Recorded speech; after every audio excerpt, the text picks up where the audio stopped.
Previously on Echo. The sparkling halls of the Aegis. What we need are guards. If you're intending on giving someone a job, send a diplomat, not a hit squad. It's like the jail. It's just like the jail. It's been a weird fucking day! What's your deal, if you're comfortable sharing? Gonna get gun emoji, gun emoji, gun emoji. And now, a word from a friend of the show. Hey there, fellow D&D and TTRPG nerds. Kayla Lundgren here from the Potions and Potpourri podcast. I'm here to tell you all about our little talk show, where myself and my co-host Keisha get together to have discussions about Dungeons & Dragons and other tabletop games. While our show is primarily a casual, loosely formatted talk show, we also like to dip our toes into the occasional live play game, interview guests from all across the indie TTRPG realm, and have even been known to do some in-house improv creations on our segments that we call Potions. So whether you're a new D&D player looking for some solid advice on character building, or you're a seasoned dungeon master wanting more ideas for how to beef up your monsters to truly scare your players, Potions and Potpourri has a little something for everyone. Find us on all major podcasting platforms, and be sure to visit us on Instagram, TikTok, or X for more goofy content and sharing our passion with our listeners for this great hobby that we all love. We hope to see you there. Now let's play some fucking D&D. I will show y'all first and foremost where you are. Paint me a word picture, baby. Please. I will paint you a word picture, darling. So this is where y'all are. Y'all are at the Aegis in Haven. And the whole of Haven is at your fingertips as the four of you walk out of the apartment pod and into the circular white hallways of the Aegis. There are large portholes through which you can see the world of Haven. You see hover trams zipping through the blue skies and creatures of all shapes, sizes, colors, and creeds walking through the courtyards and the grounds of the stronghold. There are waterfalls of dark purple liquid flowing from different points in the stronghold's walls. And there are even people walking down the wide hallway that you're in. The place is bustling as you make your way to the ship hangar. There you find a veritable legion of ships of all sizes. Some small, svelte fighters like Astra's ship, and others massive intergalactic freighters like the ones that used to come to the isolate to supply it. You look down at your communicator, pulling up the hangar information, and start looking for Bay 143.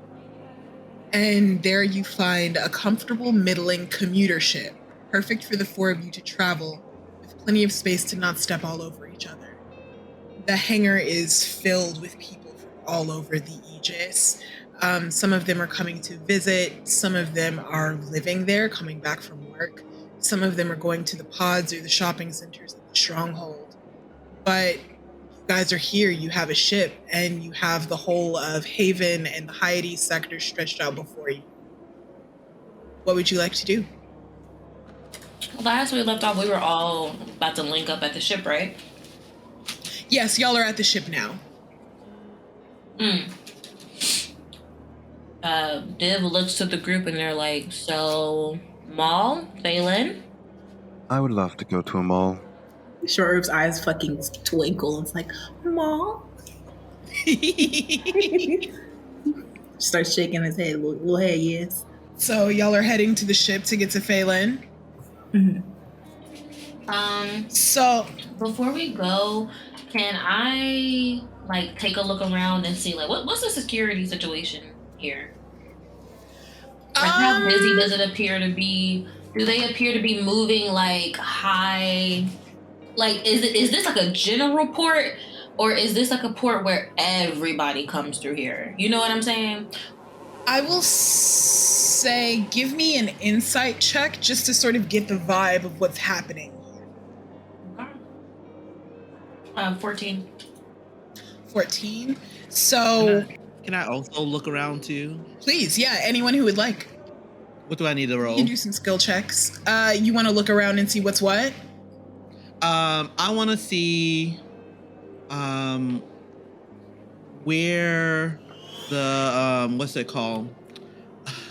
Is there anywhere I could see where someone is putting in calling the shots where the ships will come in and out and everything, like a bay kind of area. Oh, like the port master. Yes. Okay, go Like, ahead and if roll there's, like, perception that. for me. I also made a roll. I already made a roll just so I could see what I could fucking get into. What did you roll? Nat 20. No, what skill did you roll? Oh, get away from me. I got a 13. Got a 13? I rolled perception just to see what was like around. Cool. Okay. Nat 20. First All nat right. of the sesh. Let's get it. First nat 20 of the session. Okay. Fucking gay, baby. So with a 14 insight, this is a general port for the Aegis. This is basically like a parking structure, a parking garage. People live here in the stronghold. That you guys' apartment is not the only one that's in here. Diplomats live here. Certain scientists live here. You don't know who else lives here. A ton of people live here. So this hangar bay is just a general port for people who are coming to the Aegis. Now, if you're referring to ships that are coming to the Aegis to go to different places, there are different ports around Haven. This is just the one that's connected to the stronghold. It's a parking structure. Basically. Got it. 13 perception to see whether or not there is a port master. There is a person who is like directing people in and out of the hyperlanes, in and out of the hangar bay, and they are calling the shots basically to see who comes in, who does what when, and what have you. This is just a regular worker with that 13. This is not a peace officer, security officer, none of that. As far as the security levels in here, I'll give this to you, Short Rib. There are not a ton of people, not a ton of security people in here. There are like janitors and stuff, and you can assume that there is like a security fee just for the people who work security in the stronghold, but there is not like a dedicated force here in this parking garage, basically. There are people that watch over the area, but there's not an overwhelming amount of security presence here. It's not hostile at all. It's completely different to Yane Station, which was filled with peace officers. You don't even see one or two here. Okay. At most, you see a couple rented pigs. You know what I mean? Mm-hmm. Okay. Interesting. Okay. And then with a nat 20, would I be able to clock like cameras around? I assume that because this is a relatively like low security structure. That there aren't a whole lot of little drones, actually. Drones that are running like a circuit over a certain area. And they're just like sort of taking stock of who's here, the typical goings on, like to make sure that nobody keys a car or something like that. Sure. Okay. Interesting. Do they look like they're going in and out of like the mall? Are the buildings connected? No. Y'all are currently still... Right? Yes. Faylen is a different planet. Y'all are still in the hangar bay in the Aegis. Gotcha. If you wanted to head to Faylen, you guys are welcome to do that. Now you have the full run of the stronghold, basically. With, a few exceptions. But Okay. Okay. Thank you. I have one more question. yeah. Is this the same ship that was bait card ship? No. Okay. This is a different ship. Different ship. ship. That's all I need to know. No, this is a different ship. It'll be up. Nah, they're not that petty. Nah, not at all.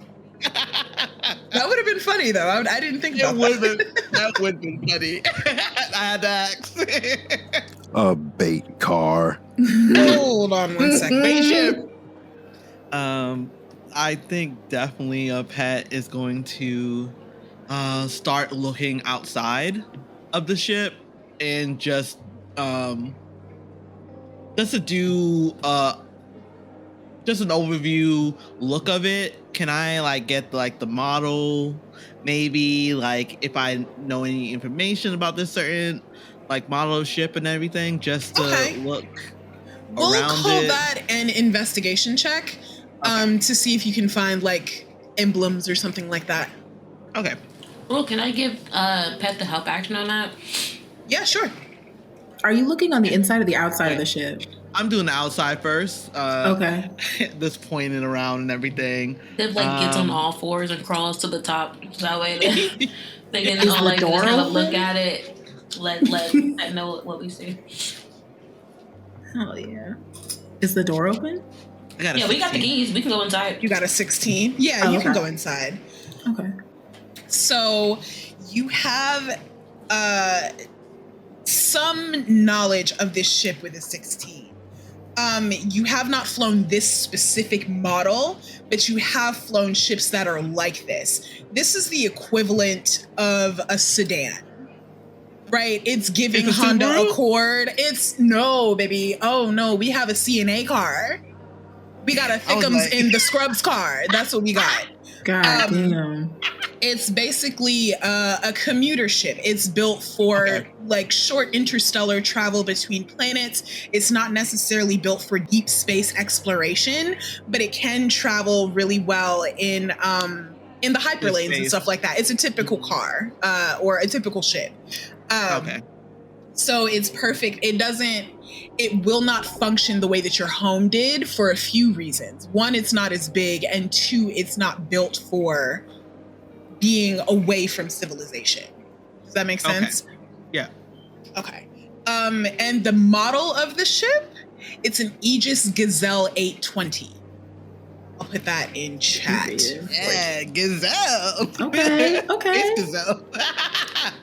Build strong, not Ford strong. Honda strong.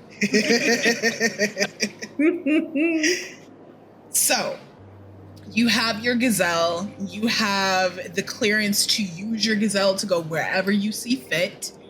And yeah, you have free run of Haven and the Aegis. What would you like to do? Is anyone else to pull a con? Yeah. Okay. I'll think of one. Just give me a second. We can go shopping in the meantime. Short Rib immediately tries to get onto the ship. And is like ready to it's ready to get it. Okay, y'all are getting on the ship. What's the key sound like? Yo. Yeah. Well, see, now that's the sound of the police. Not whoop whoop. Whoop whoop. Gotcha. Yeah, it's not the police. The police is wee. Yeah, the police is wee. Yeah, we established that. That's right. So is everybody getting on the ship to head to Faylen? Yeah. Cool. Yeah, I have something to talk about with certain people. Okay. So get on the ship. Y'all get on the ship. It's spacious. Pet and Div in specific are very familiar with this kind of ship. You guys have seen ships like this before, stolen ships like this before, bought ships like this before. They're relatively typical. As a matter of fact, you have a few similar models in your own hangar bay back on Galeth. So you guys get on the ship and you see Faylen before you even leave the atmosphere. Faylen is a gorgeous indigo marble in the skies of Haven, and that's where your ship is heading now. The trip only takes about a few hours and doesn't require a lot of babysitting because you have autopilot that can carry you safely to the next planet over. And you see lines of ships in the hyperlane, and traffic is somewhat thick and miry, which is why it's taking so long. Was there anything you wanted to do while on the ship heading to Faylen? Yes. First things first. We should do a check. Let's do a sweep of the ship itself, just like we did at the apartment. So I'm gonna do high, and everyone else could do low. Sure, but let's get some starts flying investigation around checks around the ceiling. Okay, let's get some investigation checks going, and I'll tell you what you see. Can I do my same? Get a nice little ultraviolet light going with my light cantrip. And we'll do that. with that, you can do, I like that ultraviolet light thing an awful lot. So go ahead and roll yours with advantage. That's just very clever. We have a 13 investigation, 12 investigation. I also got a 12. You got a 12 as well? What'd you get, Dr. Bleak? We're working at a nice little 8. 8? Okay. So with a 12 and a 13, Pet Div and Short Rib, y'all don't see anything on this ship. It has new car smell and all. Like, it looks as though this ship has just been pulled off, like, out of the shipyard. So it's got like a full tank of gas. You don't see any listening devices, any video recording devices. It looks like a perfectly normal ship. And with an 8, Dr. Bleak, you find nothing. The place is spotless.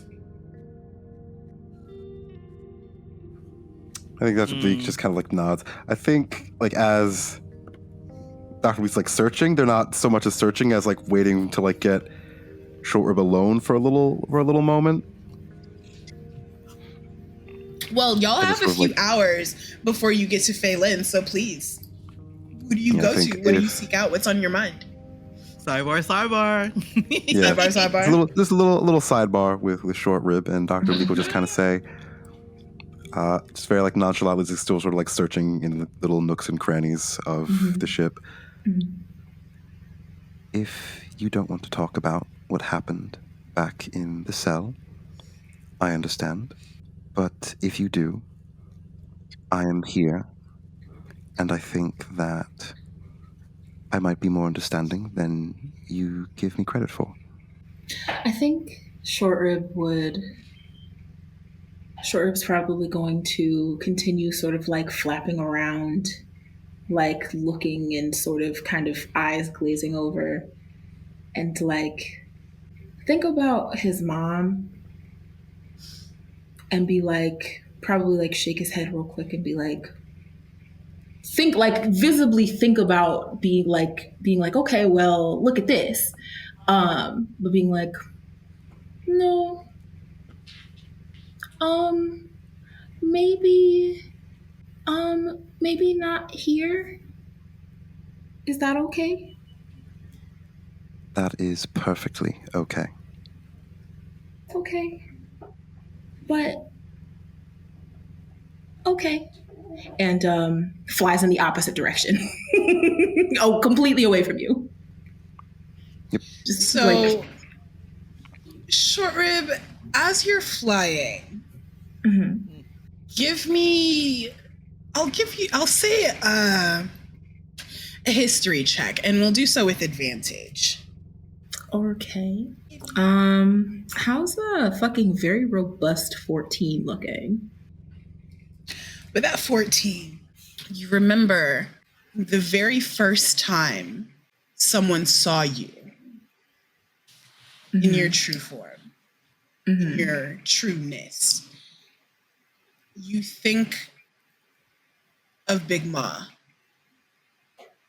And you remember when you took your first breath, when you became conscious. You're conscious and you're aware of the black sky around you as your eyes open to see the space around you. And you sort of, as you're flying, your mind is elsewhere, back home. For the very first time, seeing the paper and detritus around you. I'll have you give me a perception check. Okay. Perception. Peace, grace. 11. An 11? Beautiful.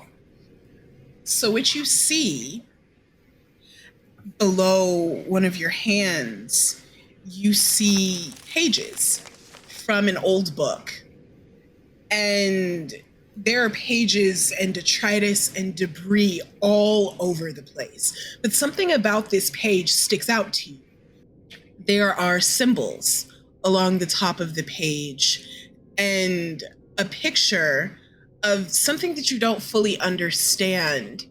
It's in something that looks like metal, and the interior of this metal container has something red and robust inside of it. And there are wooden implements and ceramic things. And you don't understand what any of this means. So you look at the symbols at the very top. Let's get just a raw intelligence check. And I'll give it to you with advantage. Hell yeah, because I'm a very smart boy. Sure. Oh. Intelligence? Mm-hmm. All right. 20, not nat. 20, not nat. So things are beginning to coalesce for you. This is your first memory, your very first one.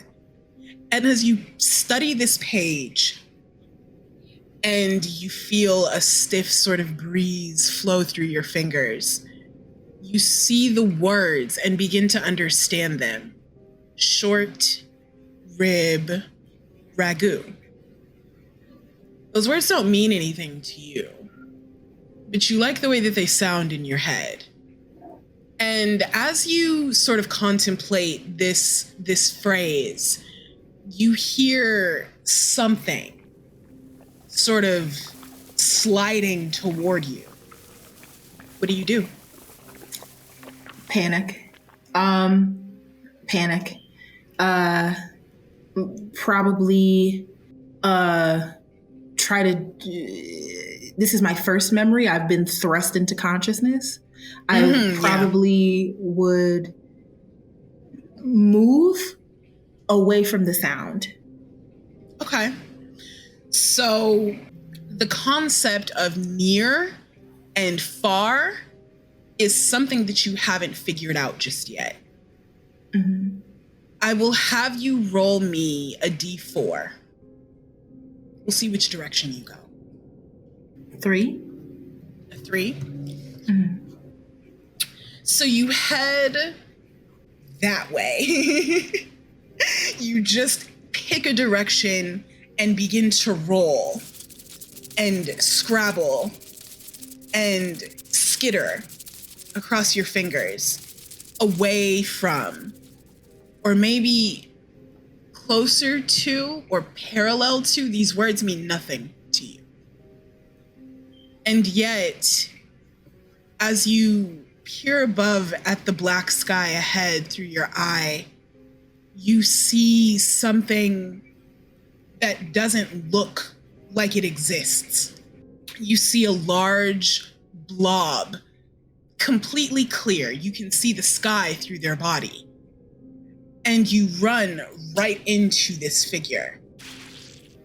And your fingers feel ooze and slime. And this being is taller than you. Not by much, but by enough that they can look down at you. And you hear them go, "Oh, well, that's something you don't see every day." And you feel this figure touch you. This is the first time anything or anybody has touched you. You feel their pod touching one of your fingers. And they pull their hand back and say, "Can you hear me? Are you new here? Where are you from?" I think I will cock their head, or kind of sort of adjust themselves in a way to reflect that they don't understand, and attempt to repeat back what they heard. So something probably like, "Oi,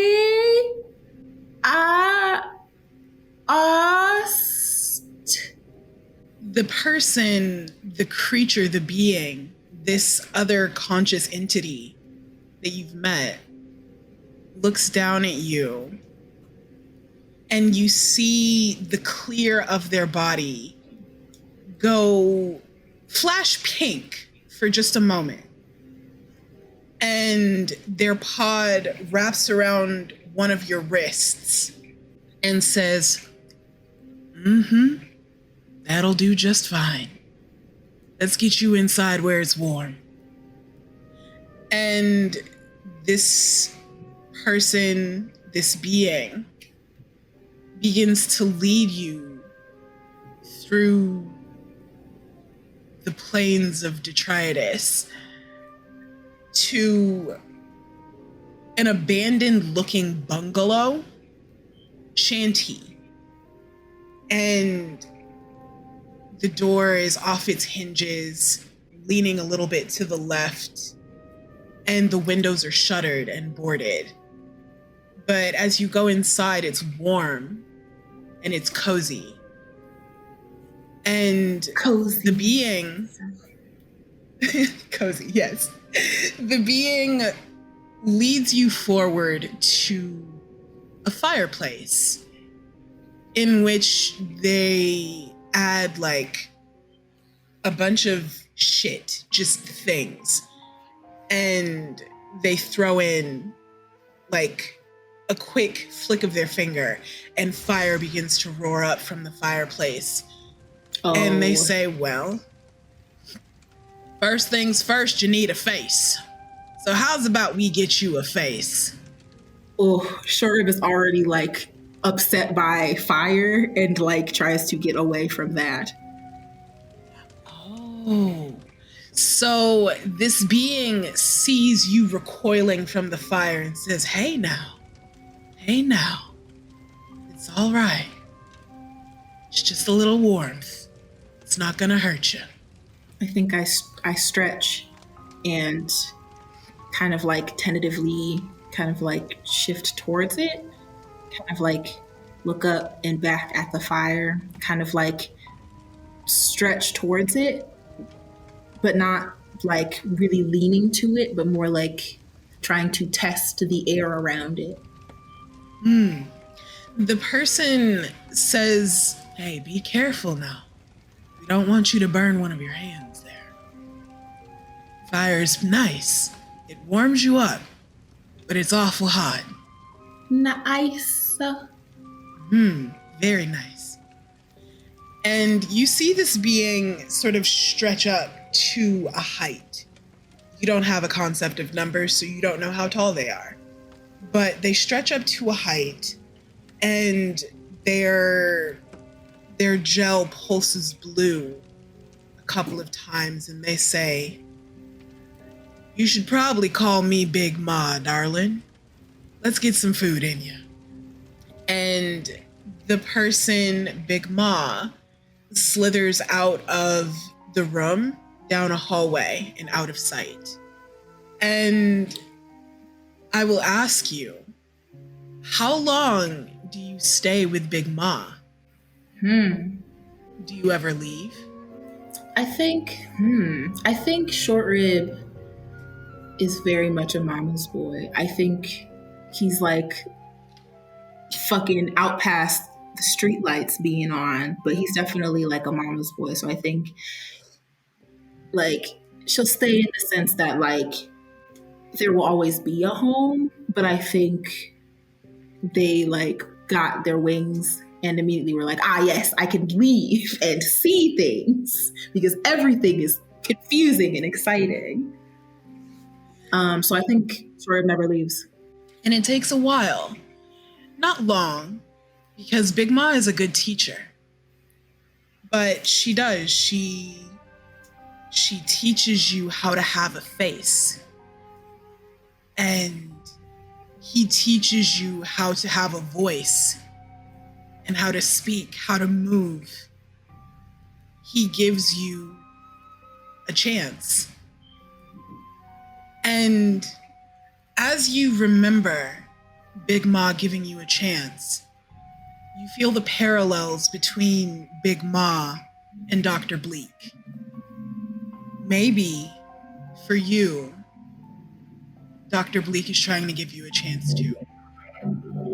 And this is the thought that sort of circles your mind as you all travel.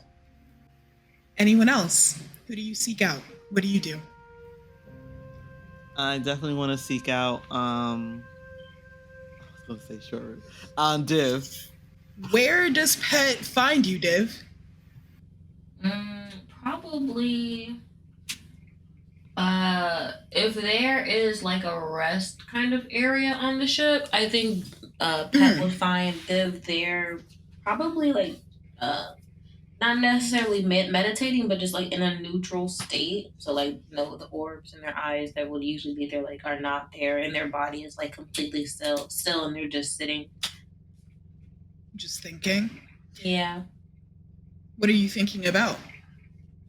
I think Div is thinking about how they almost lost control on the ship when they were being transported, and how Short Rib was, I don't know, like looking a little weird when we were on the ship, and they're so curious about that, like what was up with that, and is concerned about like Short crying and stuff. Like, this is a kid who was like just in handcuffs, and so I think they're thinking about that, but I think most of all they're also considering how the new information that they found out about the or like I guess recalled about the not Confederation, the what are they called? Cavalry. Yes, the cavalry and the Confederation. Right, that Dr. JT was working closely with the cavalry, so they're thinking about this summit and what could come from that. Lots of thoughts going on right now. I see. And Div, as you feel the name of the doctor flash in your mind, you have a memory, very faint, because it's been so long, but still there.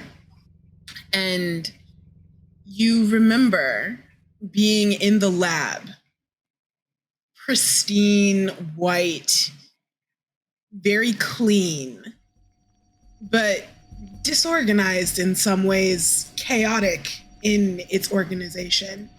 The doctor is kind of eccentric that way. Things have a place, but there is no logic to anyone but him.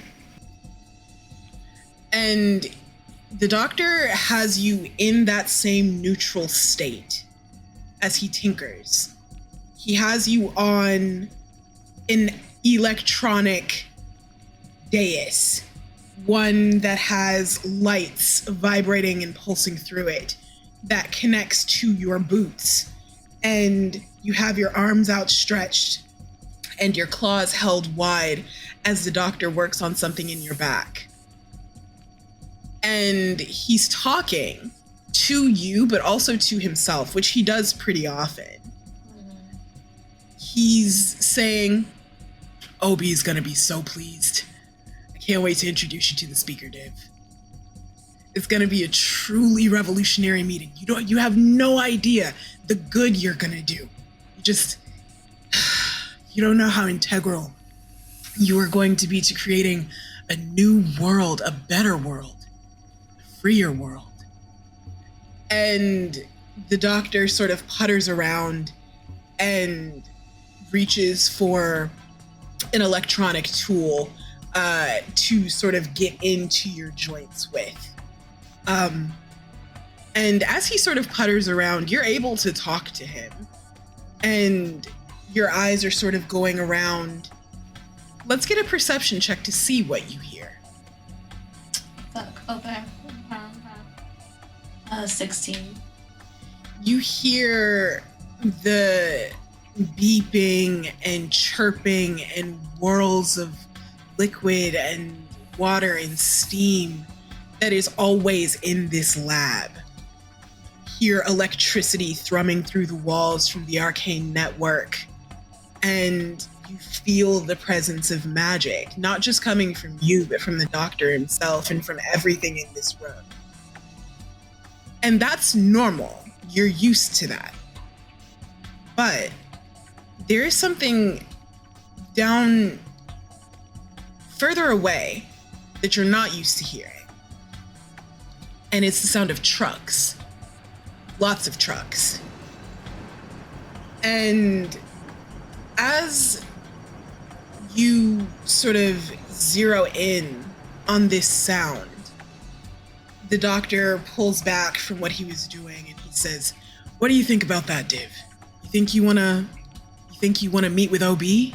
Div says, I'm honestly just excited to make the world a better place, like you said, Doc. But are you expecting company?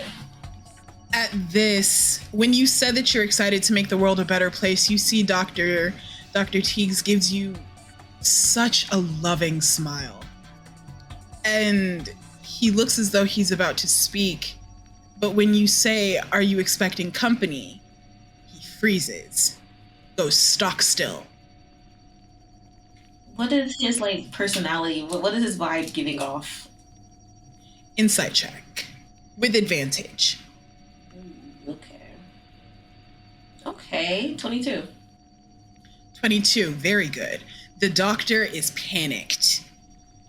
This is not the first time that you have heard trucks rumbling in the distance or ships coming out of nowhere. You and the doctor have moved around an awful lot.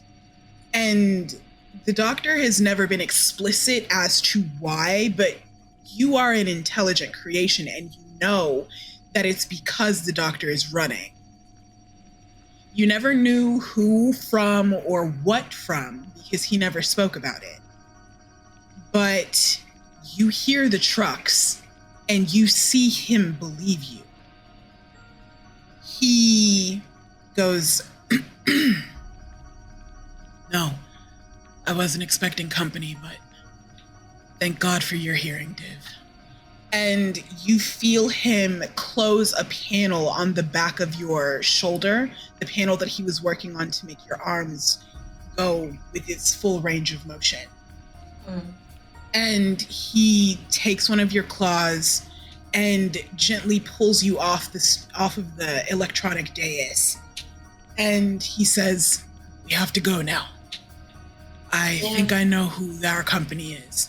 And just as he says this, you hear a knock on the door. I think hearing the knock, Div's ears, I think at this point they wouldn't have their bunny ears, they probably have cat ears. They may prick up, and Div kind of you know how cats arch their back really high when they're encountering a threat? I think they take that kind of pose, and honestly, Div would probably attempt to wild shape or would look to the doc do I need to wild shape? Or what are we doing here? The doctor puts a hand on your shoulder and says, "It'll be better this way. Just come with me." And he begins to lead you further down past the lab into a secret place, a place that only the two of you know. And in that secret place, there is an escape pod, along with different, the Arcanotech equivalent of a thumb drive. And he takes one of those and places it in that panel on your back and clicks it into place. And you receive a flood of information about your build, who you are, what you were built for. You don't receive the name of OB, but you have all of Dr. Teagues' research. And he closes that panel again and says, "That'll do." And he walks you to the escape pod just as you begin to hear boots coming down the steps. They found you. And he rushes you into this escape pod and begins to program coordinates into the navigation panel. And I'm grabbing his sleeve, okay, so let's go. I'm gonna go in this escape pod, but we're going together. The doctor gives you a very sad smile, and he says, "It's not time. Go here, and I'll find you. I promise. Okay? Trust me." What do you mean it's not time? Trust me, Div. The way you always have. This isn't in the okay. He has your head, like gives one of your ears a little scritch, and then he backs out of the escape pod and you see the doors close just as peace officers and Juggernaut swarm the doctor and yank him backwards violently, cracking a gun against his skull, and the escape pod shoots out of the cave and up into the air, and you're gone. Div is banging on the fucking door! Let me out! Oh my god. They didn't have to do all that! He's defenseless! Fuck! So you're gone and off and away, heading somewhere you don't know where. And you remember one of the last things that the doctor told you. He said, keep yourself calm, Div. That's the only way we'll be able to make the world a better place. Trust me. And that is what you think of as it comes to you that you almost lost control on the ship. And just as this thought occurs to you, Pet finds you. Yeah, I don't know how long Div was kind of out of it. I think usually when this happens, if they're not if they don't interact with or talk to Pet, he usually just just sits in front of him and he extends his wings and everything and just waits for Div to come back, and he just waits.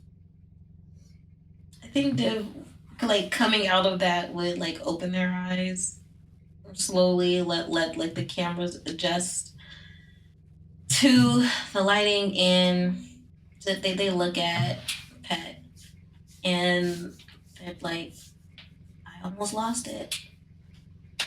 I have to be more careful.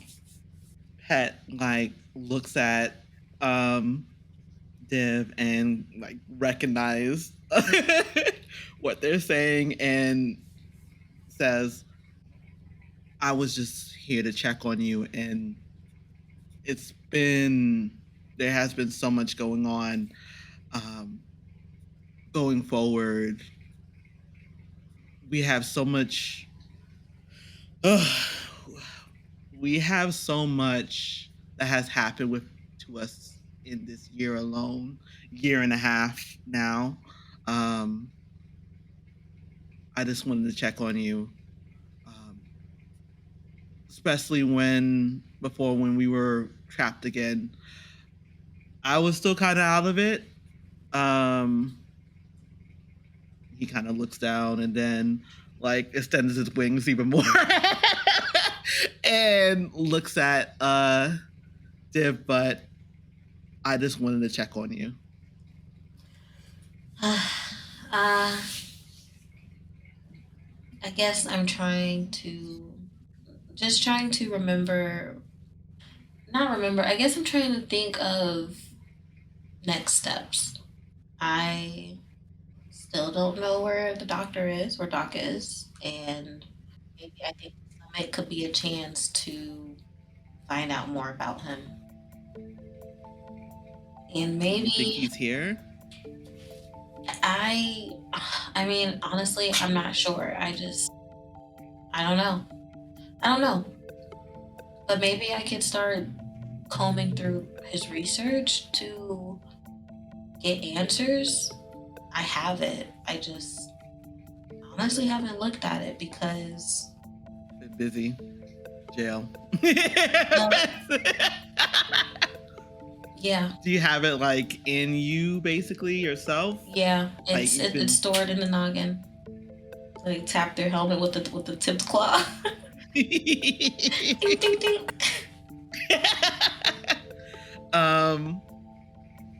Pet says to Div, I just want you to know that I'm always here for you. So if you need help sorting through that, let me know. Also, thank you for blocking me as best as you can. Oh, of course. How are you? Pet gives blue not blue Div like kind of like a wide eye and just says, I'm here. That's all I can get. That's all I can give right now.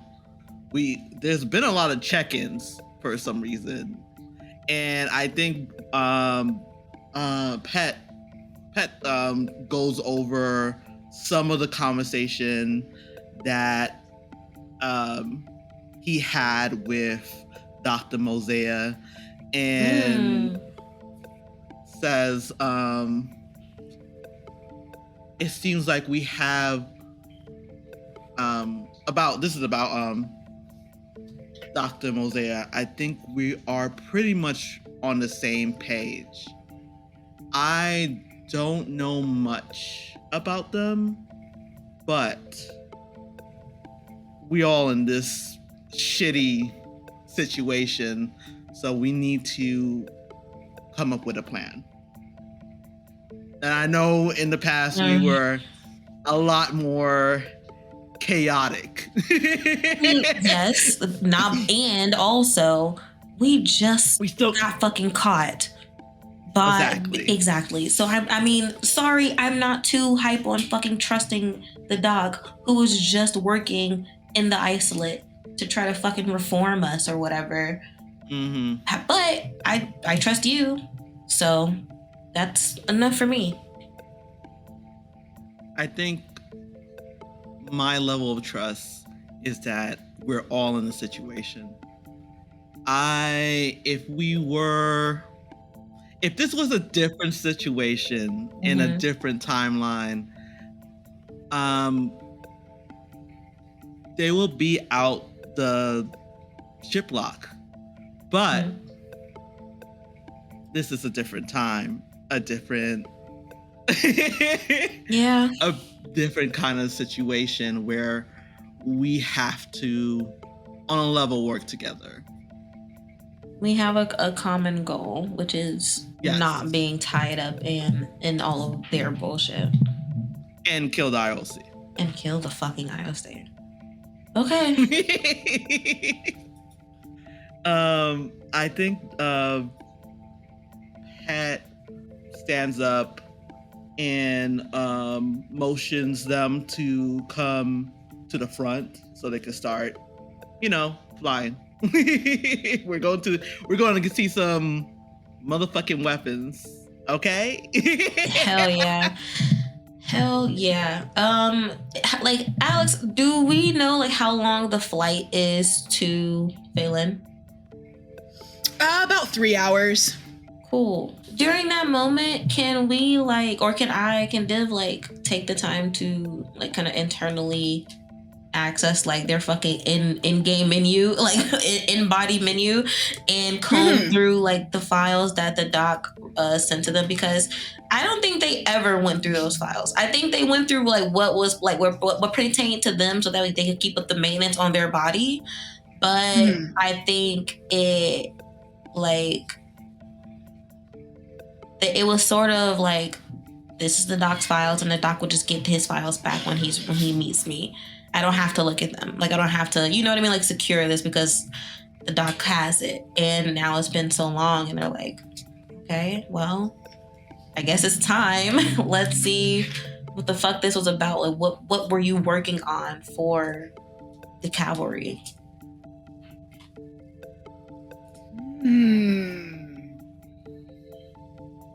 I need a skill check.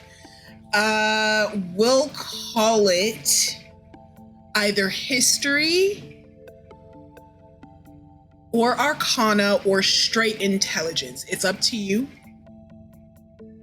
And then you tell me what you're trying to understand.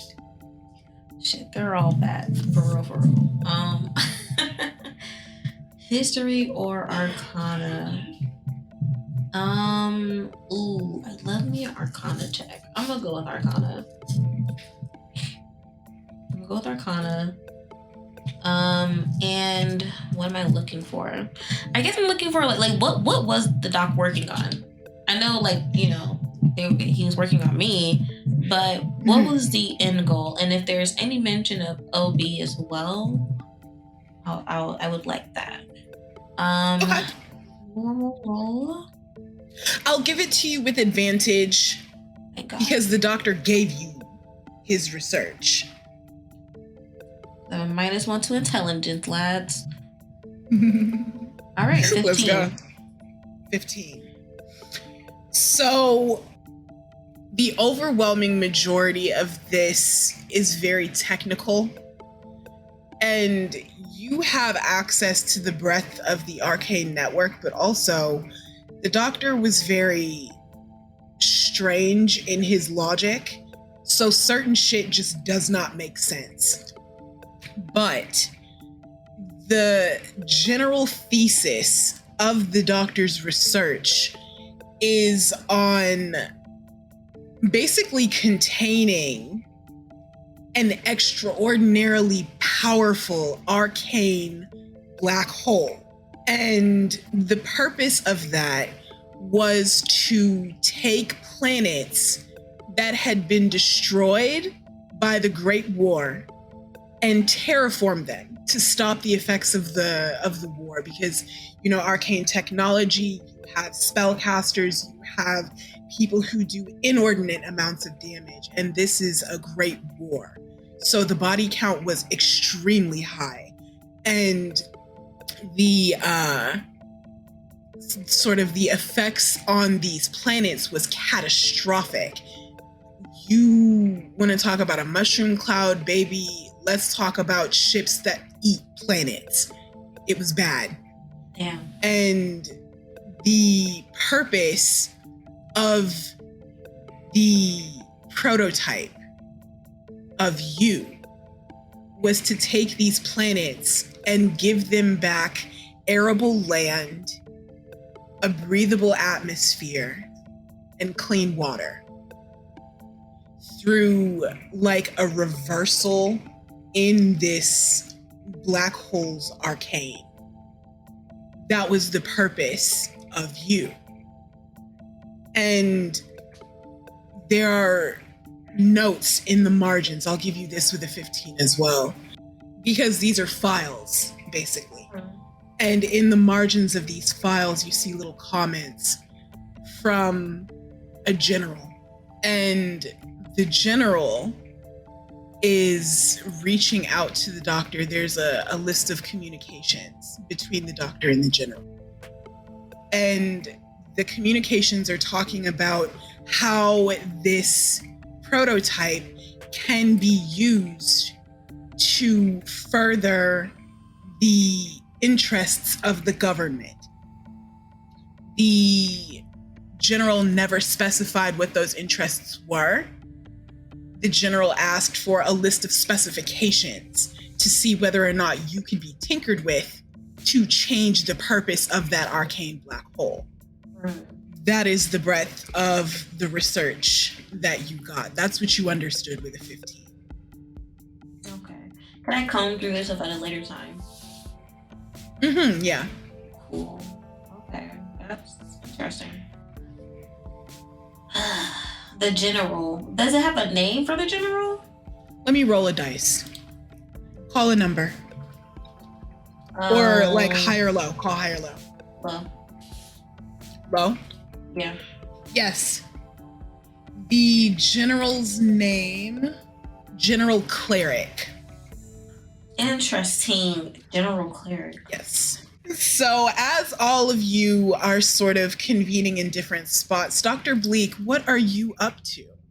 I think Dr. Bleak is probably, after she had searched and found nothing, I think Dr. Bleak probably would have gotten in the driver's seat and had just been sort of like steering them relatively safely over towards the mall. Okay. So as you were sort of driving, or, well, the autopilot is mostly doing the work, but as you're, sitting there in the seat. Yeah, that's what you like this. Let's Let's see. Give me a space vehicle handling check. We'll see what you're actually doing. Are we proficient in this? No, you're not. Awesome. Spectacular. That's a nice little 8. It's a nice robust 8. The full amount of valence electrons that an atom needs to thrive, to be stable. And so the driving is stable. I'm ready to hear it. So, I mean, yeah, the driving's stable because you're not doing anything. What you've done is you've changed the music on the radio station to something that's making your toe tap. And it's not bad. You know, it's called Human Music by the ETs. And they're a very popular band from Silmare making a thing called Human Music. It's brand new. It's very thrashy. And you also are fucking with the windshield wipers to get space bugs off of things and get rid of the dents from the asteroids. So that is what you are doing in the driver's seat of the Gazelle. But as you're sort of putzing around with the buttons, what is going through your mind? I think what's going through Mozaeya's mind at this very moment is probably still her talk with Short Rib, and as well as I think just the state of mind of everyone else on the ship and just try to like figure out where everyone else is at. So I think she's trying to sort of best strategize in her head how to best help everyone on the ship or how to best interact with everyone on the ship. They all seem to like the idea of the heist, so I think she's planning right now like another like different con or different heist, and she's trying to like fit roles in for everybody, and that's kind of what she's going on. She's thinking about how to pull another fun con as a sort of team bonding activity. So as you're sort of ruminating on this team bonding activity, you mentioned you were thinking about your conversation with Short Rib. Yeah. And you, if I recall correctly, on that perception check in the ship heading towards the Aegis, you rolled a 22. Yeah. You remember now what you saw. You saw a finger, a hand, coming from the shadows and then creeping back to be hidden. And something about that sticks out to you. And you remember further back, way back, before the isolate, before everything. You remember the facility. And there's one memory in particular that sticks out to you in this moment. It is of the sort of constant screaming in the back of your mind. And one name in particular, Sean fucking Circadia. We had to say fucking in the middle of it because he was an asshole. And you remember when you were walking through the facility one day, after having run into that bag of dicks, and he had called you out of your name and made fun of your hair and just generally been an asshole. And he got away with it because he was a doctor. They didn't really care too much about the denizens of this facility. Not insofar as they were treated like human beings so much as they were treated like guinea pigs. And you were no stranger to that. So today was a day where you had therapy. And you were walking through the very sterile facility, walking past houses that look exactly the same. And the simulated skies, bright and blue, and the lawns perfectly manicured, but unnaturally and jarringly green. You can hear the ventilation systems of the facility pushing air hither and there. And as you're heading through this facility into the offices, you see her, your favorite doctor, the one you have therapy with today. She waves you into her office and adjusts her glasses with a smile. And she waves you forward and says, "Hey, good to see you. You coming in?" I think I'll just give a very low-key 2-finger salute and walk in without a word. The doctor is used to the quiet, and she doesn't remark upon it, gives you a warm smile and welcomes you in. And she asks you, "How are you feeling, darling? I heard that you ran into Circadia again." Yeah, what needs to happen for him to be killed or eaten or turned inside out? The doctor gives you a sympathetic kind of chuckle at this and says, "Well, that would take more power than I've got, dear. But I'm sure we can send another report if that's what you're interested in." I don't have much interest in useless things. I understand. How is testing today? I'll just stare at her completely blankly. The doctor, she gives you a nod and she says, "You know, I wonder sometimes how I ended up here. I wonder sometimes how any of us ended up here." I've seen it. How we ended up here, I can show you, if you want. The doctor gives you a nod and says, "Maybe it's time. I'd like to see it." So, what does it look like as you show the doctor? Am I able to cast magic, or am I in a similar situation as on the ship? Call high or low. High, always. And you rolled an 18, baby. Woo. Yeah, you're able to do magic here. Awesome. It's mostly done for testing purposes, and the doctor will have to make a note of it.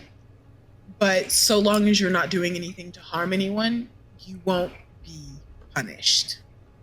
And you and the doctor and everybody knows what that means.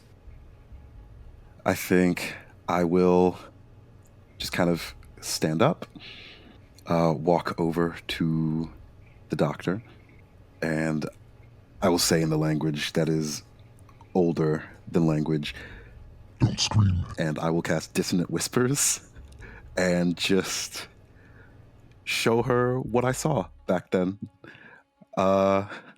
Screaming, fire, unholy horrors.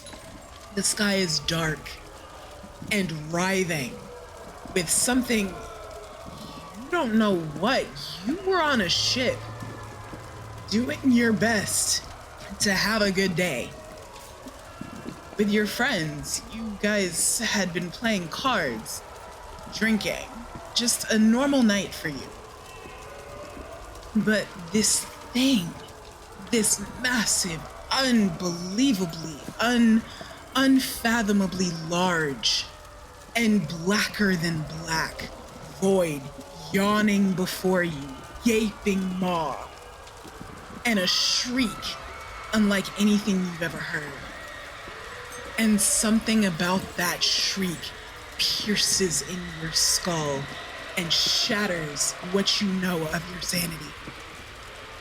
And you are matching the pitch, screaming in tandem, writhing in that void.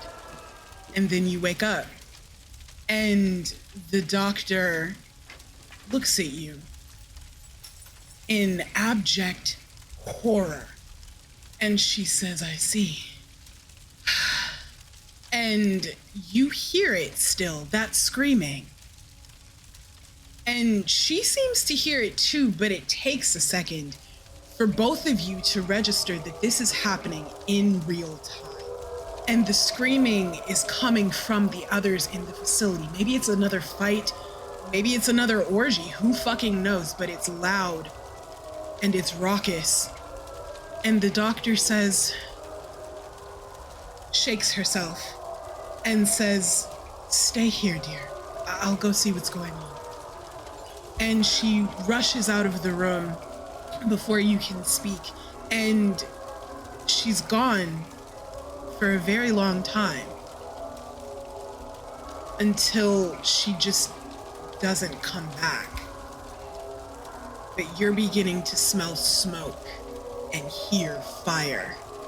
And you hear that piercing, unholy shriek in the back of your mind. And for some reason,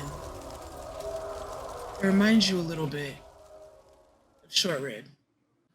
Hi. I love how you came off mute for shenanigans. We cooking today. We cooking. Over an open fucking fire, baby. God damn. God fucking damn. So We still gotta that get is what you are. That connection is what you're holding on to as you fuck around with the ship. And just as you flick another button to turn up the goddamn music, Pet comes inside with Div. Why are you following the ship? Get up. Is there nothing? Is Doc not saying nothing? I think I'm still just sort of staring straight ahead, just turning on the windshield wipers, like adjusting the speed in accordance with whatever space bugs and or asteroids are on the windshield. And that's about the heights of my technological prowess. Team dissociation. Yeah. Do we peep anything different about Doc's cloak in this moment? Roll me a perception check. And Dr. Bleak, you can roll deception, but it would be a disadvantage. Oh, I'm coming fresh out of this flashback? Mm-hmm, yeah. Did it feel different than any of the other times I've thought of it? More tangible because of that memory of Short Rib. Something about those two, it just has you feeling a little bit more out of it than normal. Yeah, I think, yeah. So I don't think Dr. Leek would have bothered to roll deception at this point. I think it's just kind of in their own head for a little bit. Okay. What did you rolled a 13 for perception. Mm-hmm. I'm gonna roll too. You're gonna roll as well? Might as well. Okay. 17. Beautiful. So, Dr. Bleak, what happens to your cloak when you have this memory of the beginning of it all and the end of it all? I think throughout the memory itself, it's the same. There's no change. It's still just sort of this very calm, beautiful, sort of like translucent rainbow thing. And the moment that I realize it kind of reminds me of Short Rib, I think it goes a sort of deep, deep yellow. And really it's just sort of like looking completely entirely just sort of like spaced out. Spaced out. So this yellow, this golden ochre shines out of the doctor's cloak. And you see it, Pet. And you also see it, Div.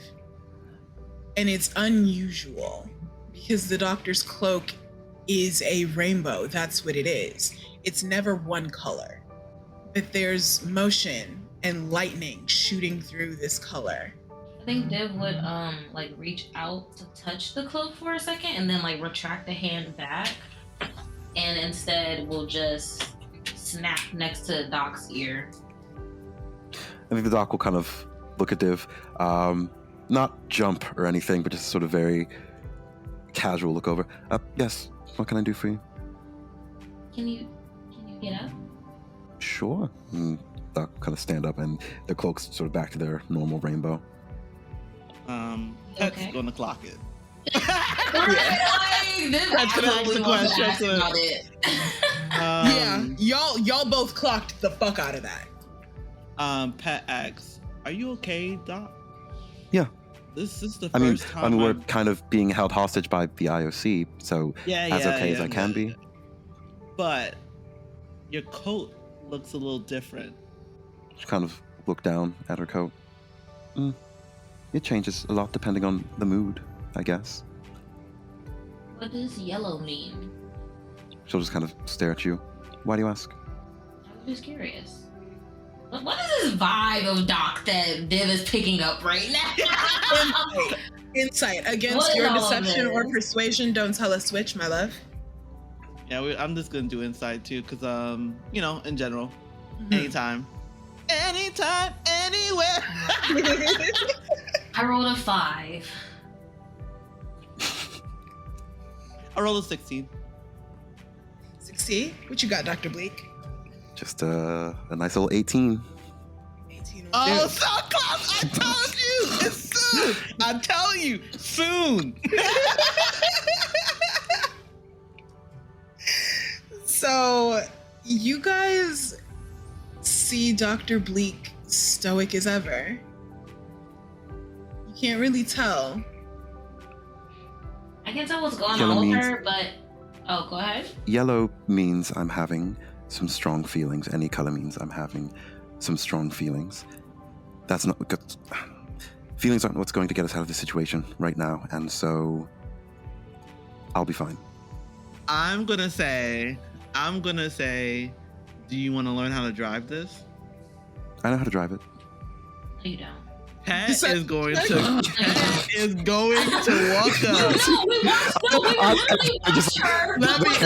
The camera pans to the windshield, and it's just like the windshield wipers at 3 different speeds.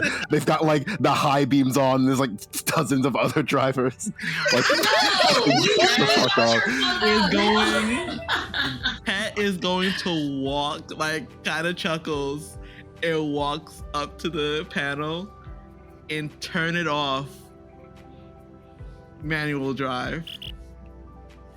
Okay. Let's get a space vehicle handling check from you. I will give you advantage. Okay, 20, not nat, but I'm gonna add my proficiency. Where is that? Proficiency bonus would be 22. 22. And it's not that's not even an advantage. So let me just double check if I can get a nat 20. There's a world in which you crit. Let's see. Do it. Oh my god. A 22 plus 22. That's a 24. It's a 24. A 24? Yes. So smooth as butter. You pull this gorgeous gazelle out of autopilot and you feel the ship thrum beneath your fingers. And you feel a jolt of excitement at being at the helm of a ship once more. I'm definitely going to say to Doc, do you want to drive it? I'm not the best at it. It's probably best I learn though, in case we need to make a quick getaway and you all are unconscious.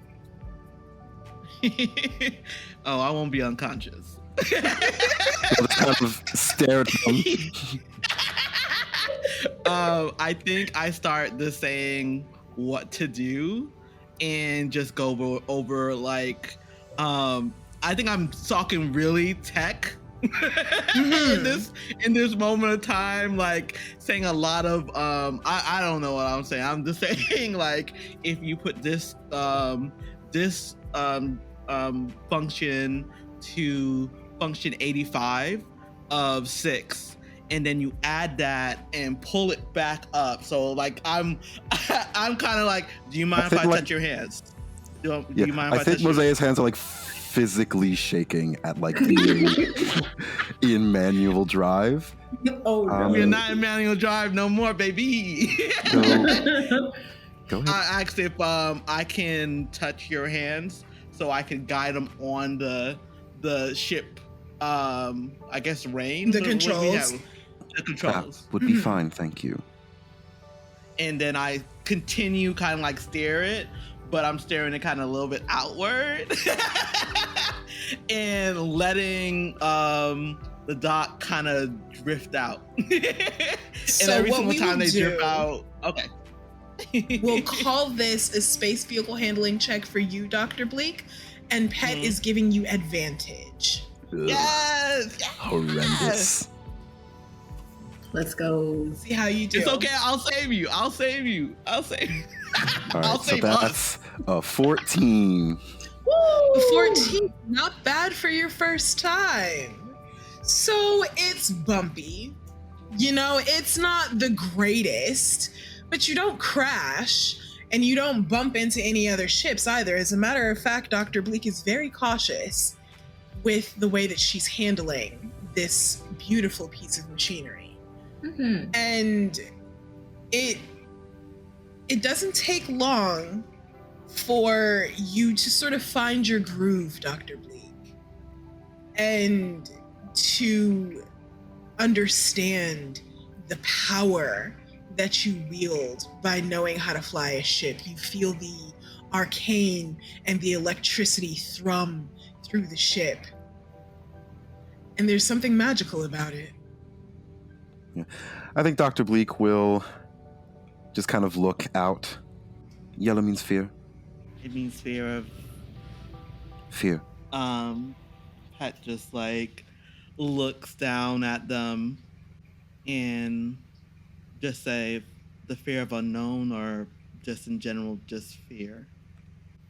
I'm going to roll something. One sec. Oh yeah, I'm gonna say level up. New skill acquired. Fear of losing. I'm feeling a bit yellow myself. Hey, what's going through your mind as the doctor says fear of losing? I remember earlier when we had a conversation with they had last session about compartmentalizing trauma or like fear, and they are not feeling they're right now feeling just still out of it because of the situation of IO what is it IOC situation. That trauma is very deep, so passing by to get to that, they're not on that level right now because it's very deep. It's to a point that his this level of anger has suppressed it to the point that the only thing that he feels most of the time is just rage. But it's like a cool rage because it's easy to be angry all the time, to be spiteful, to be present than in the past, because that's his fear of reliving the past. Interesting. As you say, or as you think about reliving the past, you hear the doctor talk about her fear of losing. And you remember a loss, or what you think could have been a loss, and you have a memory, one of your favorite and least favorite memories, because it's a memory of your mom, but it's also your last memory of your mom. And you're sitting on a couch in y'all's apartment in the ship. Swing my feetsies. Yeah, swinging your feetsies, having a ball. You've got snacks. One of your favorite shows is up on the screens. You've got a nice drink there, and it's just nice. It's a nice time, 10 cycles ago, forever ago, but still feeling so recent. And you remember Ion, your mom, bustling into the room, and she's talking to herself. Lots to do. And she's sort of puttering around in the kitchen, whipping up something. You can't be sure what. She's in her preliminary stages, but it's starting to smell good. And you see her claw sort of clipping through the vegetables and clipping through the meat with her other claw, and her wings are sort of put behind her back, and her mandibles click as she looks over at you and she goes, Peta, honey, can you come in here and help me? I'm in there like swimwear. Boy, about to cook some food up here. Because he is never like, this is like his favorite time, just hanging out with his mom at all times. Yeah. And he's just ready to, he's like, I got my stool ready. I got my, where's the apron at and everything. Wings kind of like, I don't know how old I am in this thing, but you are their 16. Wings are, oh, okay. The couch is big enough for you to swing your feetsies though, and your wings are fully developed, but they're not as big as they are now because you were smaller. Yeah, I think they grew in their stride when they were like a lot older. Mm-hmm. But they're still taller than their mom, but they still kind of like hang out with them. Yeah. And she's there. She's a little. She is kind of small. Like she's a little like yeah. She's like a little moth-looking person. Very small, very fuzzy, cute little antennae that are always curled down in little buns. Very sweet. And she's always got her little goggles above her eyes, always resting next to her buns. And she smiles when you come in, and she gives your shoulder a nice squeeze, and she goes, thank you so much, honey. It's gonna be nice to cook with you. Ilful's coming over for dinner tonight. We have had such a good breakthrough with the tuber program. And she launches into an explanation about the arcanoponics of the tuber program, which is basically a piece of arcanotech that allows you to grow food from next to nothing. It's a spell in a container. And she and Ilful have been working on this diligently for at least the last 2 years. So this breakthrough, being able to fit that spell, that tech, that arcane into this small container is a massive breakthrough. And she's super excited. You can tell it. She's vibrating. And she keeps talking about it. And as she does, her voice kind of cheer ups a little bit and gets higher and with her excitement. And you can feel it vibrating off of her as she cooks.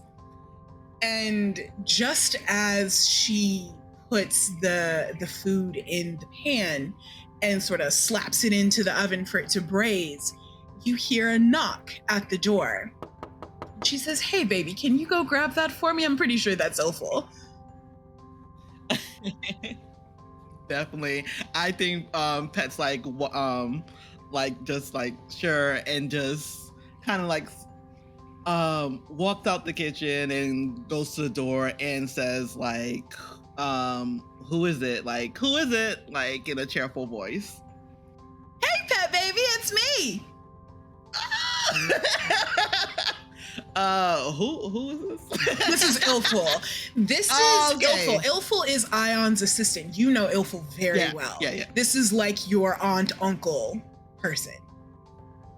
I definitely like swing, like, you know, the door was open and just hug them. And am I still taller than all of these people? Yes, you are. Ilful gives you people. Yes, Ilful gives you a big hug, and their arms don't go around your frame because you have grown so large by comparison to them. And they look over at you and they go, Gale, you're never gonna guess. Guess what? We had the greatest breakthrough in the tuber program. You're never gonna get it. And Ion in the kitchen. Ion, You broke the news before I could, god damn it. And Ilful like walks into the room. I think I'll go ahead, I want to go ahead and set the table and everything, because I'm excited that, my two favorite people are here. I'm just getting all the dishware and everything ready, pulling them from the stacks of the, because my mom can't get it, so I'm usually the one to get the high stacks of dishes and everything ready to serve out, the little small round table, and set 3 table places instead of the 4, but that's not the that's not the usual, but 3 for today. Yeah, it takes you a second because you do think about grabbing 4 plates because that is normal, but your other mom has gone off and it's been a while. So that note sort of hangs over you a little, and you hear Ilful go, "Is it time for drinks, Is it time for drinks? I feel like it's time for drinks. What do you think, yo, baby?" And Ilful rushes to the refrigerator and pulls out Prosecco and all this extra shit. I gotta say, "Hey, Mom, can I get a sip this time? Can I get a sip?" Ion looks at you consideringly. Call high or low? Low. You got a 7, baby. You get some Prosecco. So I'll get my look. I'm dining with the adult table today. And Ion says, "Don't tell your mother. She'll skin me alive." And she hands you a glass of the Prosecco and says, This is what I've been waiting for. I love you both so much." To the tuber program. And she holds out her glass for a clink. Yeah, clink mine. I kind of put a little water in it, just in case that my mom does actually check. Yeah. And puts it up in my regular glass and just clinks my glass, and I'm just so excited because this program, they've been working on it forever. So it's hearing their favorite people being happy is all they need. Yeah. It's a monumentous occasion. The only thing that could possibly make it better is if your mom was here. And you know that Ion is going to send communication to your other mom. And as usual, it will bounce, but she will try because you always do. I think definitely Pet has tried multiple times, even if their mom, Ion tried, but they do it on the side too, just to see if there is any contact or any information that will come back to them, but they haven't heard anything either. Yeah, it's been a very long time, and you've gotten used to the silence, no matter how much it twinges, You love your mom, even though things are complicated. And this thought seems to be present with Ion as well. And she seems to be thinking about her wife, her love, and there's a damper in her smile, but Ilful seems to jolt her out of it, and she goes, "Woo! To the tuber program!" and clinks her glass with y'all's glasses, and you all take a drink. And Ion goes, "I have to show you. I have to show you the piece of tech." And she goes, "Stay right here. Pet baby, when you see the oven light go off, just go ahead and pull out the pot for me, okay?" And do I need to rotate it? No, it's almost done. You can pull it out. Okay.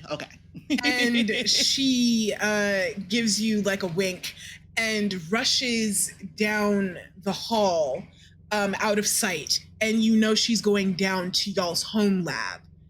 And you and Ilful just sort of shoot the shit. And it takes a second for your mom to return. But before she does, from nowhere, you feel a quake in the building. Give me a perception check, please. Hey, when I was a child, I also had good perception. Yeah. Fitting. Not one, but I got a 7. Not one, you feel... I'm buzzed. I am buzzed. The Prosecco is doing some damage to your 16-year-old tolerance, which is to say, baby is feeling it, okay? One sip. So you think that the quake in the ship is coming from you. But you see one of the plants that your mom likes to keep around, you see it sort of shift on its table. And it doesn't register to you as anything in specific, but you feel it again, that same quake, boom, thudding through the ship. And this time it seems as though Ilfil hears it. And Ilfil says, PG baby, did you hear something? What, can I make another perception? Please do. I'm just like still kind of buzzed a little bit too. Mm-hmm. So I'm just like, at first, as you said that, I'm just like, ooh, okay. I got a 20, but not nat. 20, not nat. So this time you do feel it because the table tilts and the Prosecco that you were drinking slides down the table and crashes to the floor along with Ilfil's and your mother's. You hear the oven go off, and then you hear an unbelievably loud explosion, super fucking close enough to have shaken the floor beneath you, rocking you out of your seat and knocking you and Ilfil both to the floor. And you hear fire rushing through the hallways. And then you hear an awful silence, because the hallway that the fire was coming from is the hallway your mom went down. She never came back up. Yeah, I'm going. I am going. I am running out of the like. I just look like if I had to go find my mom. I have to go find her, and I don't know. Like, do I know where the direction? Yeah. You get up, and Ilfil grabs your arm and says, "You can't go in there. There's fire, PG. Listen, let me go check. Okay, stay here." And Ilfil squeezes your shoulder and says, "Stay here," and rushes down the hallway. And Ilfil runs to the door that leads to the home lab downstairs, and as he opens it, a fire fumes out of the door and burns his eyebrows clean off, and he goes, "Ah! Oh! Ion! And you hear Ilfil screaming, but there's no answer. Where are you?" And I think at this point I'm not listening, because like before I was listening, but not anymore. I'm like, "Mom, like where are Aepel? Where are you?" And I'm like running out and trying to find them, like at all costs. I am like so confused and literally crying. So as you take off, heading toward that door, you feel the fire begin to tinge at your wings, and it hurts, and it's hot, and it smells like burning chemicals and something else you don't know. But you keep hearing these explosions going all throughout the ship, and everything is quaking. You hear alarms going off, and you hear people screaming outside of your apartment. Your neighbors are hollering bloody murder. And the explosions go and go and go and go. And Ilfil looks to you, and you hear her, but you can't hear her.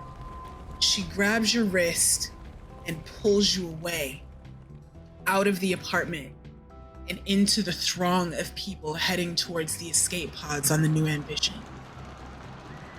And somewhere in that crush of people, Ilfil gets lost, and their hand falls away from yours, pushed through by someone trying to rush towards safety, towards anything. And you are pushed and crushed, and you follow the current of people into one of these escape pods. And just like that, you're gone, off somewhere else.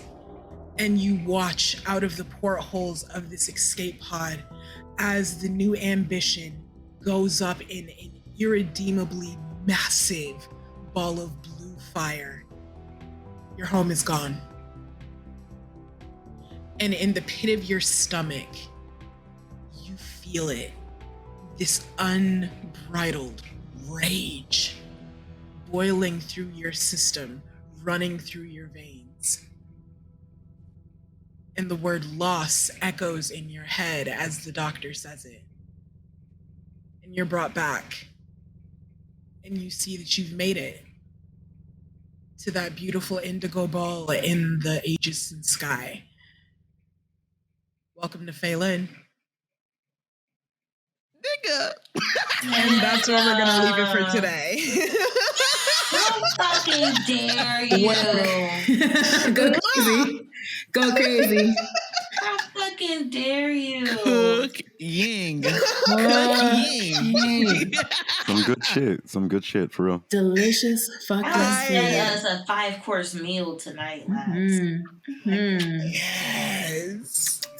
Okay. Yum. Hey, it's Satine. If you enjoyed this episode, give us our flowers by rating us 5 stars and writing a lovely review on Spotify, Apple Podcasts, and YouTube. Want more BaddieBards? Our social media details are in the description below. And remember, we are here. Bye!